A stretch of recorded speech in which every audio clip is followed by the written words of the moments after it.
quick, name an animal that starts with the letter R. How about a color that starts with B? A person's name that starts with J?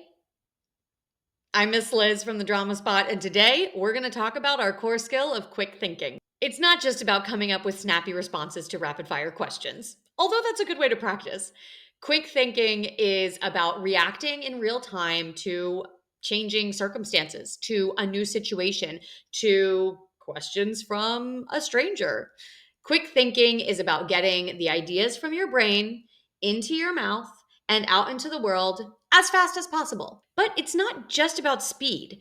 It's about making informed, smart decisions in the moment, on the spot, usually without any preparation and often under a lot of pressure. We talk about this a lot with our core skills, but life is unpredictable. The only constant is change, right? So a lot of our core skills support that fact of life: resilience, adaptability, and quick thinking. Some people tackle on the spot decisions by saying the very first thing that comes to their brain, and it just goes right out of their mouth and they have no problem with this, right? I think we all know people like that. It may not always be the thing that they ultimately wanted to say. They sometimes might regret the thing that came out of their mouth or wish they had said something different. But then there's other people who put their thoughts through a much longer filtering process and will contemplate and consider everything that they're going to say or any action that they're going to take to make sure that it's exactly the right thing. What we're after with quick thinking is a perfect combination of both. We want our students to be able to come up with maybe not the best, probably not the perfect, but a really good solution or response to a situation. And we want them to have the confidence to put that out into the world without hesitation. And that really is the gift that is quick thinking. Creativity, problem solving, all of those skills will help us cultivate the content that we want, will help us come up with those clever responses, those great ideas, those appropriate reactions. But quick thinking gives us the confidence to just put it out there and know that even though it's not perfect, even though it's not the very best thing, it's still good and it's still worth sharing. So, in our classes, when we look at quick thinking, we turn the pressure up a little bit and we create those kinds of environments where kids need to think on their feet. And the most important part of what we do to develop this core skill is we support what they say and what they do.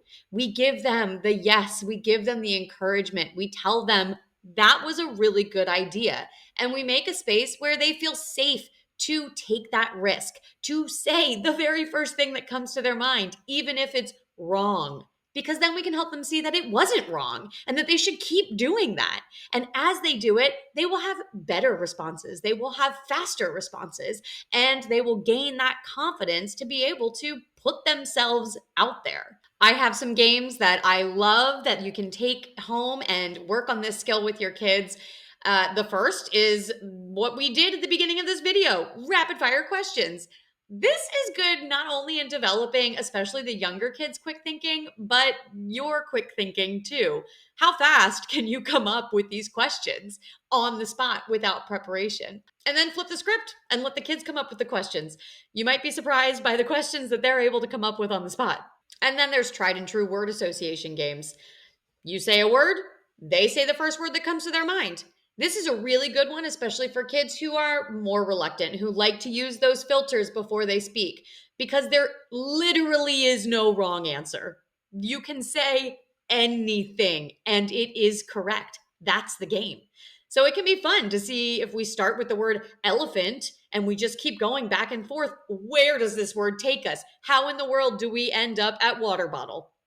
If you want to engage that critical thinking and that problem solving a little bit more, you can present some really wacky scenarios to your kid and see what kind of response they come up with. Something like, what if you woke up one day and you were standing on the ceiling upside down? What would you do?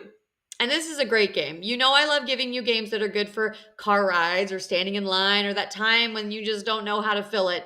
This is one of those.